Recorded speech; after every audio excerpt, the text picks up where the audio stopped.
अल्लाह ताला ने कलम से फरमाया कलम लिख। मालिक क्या लिखूं? क़यामत तक होने वाले सारे मामलात लिख दे। कलम ने लिख दिए। कहा कलम लिख। मालिक अब क्या लिखूं? फरमाया लिख ला इलाहा इल्लल्लाह। कलम ने 70,000 साल में लिखा ला इलाहा इल्लल्लाह।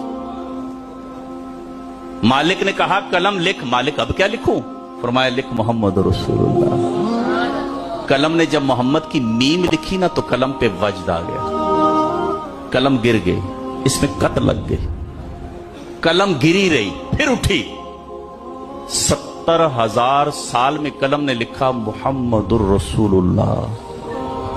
कलम जब लिख चुकी ना तो कहती मालिक तेरी करम नवाजी, तेरी मेहरबानी, तूने मुझे तौफीक दी है, मैंने तेरा जिक्र लिखा है, तेरा कलमा लिखा है। अल्लाह एक सवाल है, क्या तेरी मखलूक में कोई इतनी उम्र का आदमी होगा?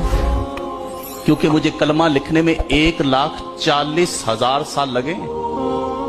अल्लाह मैंने कलमा लिखा है 1,40,000 साल में। सवाल इतना सा है, क्या तेरी मखलूक में कोई इतनी उम्र का होगा जो जिंदगी में एक बार पढ़ ले? अल्लाह ने फरमाया मेरे ए कलम मेरे आखिरी नबी होंगे, उनका उम्मती एक एक दिन में 70,000 मरतबा पढ़ेगा ये कलम।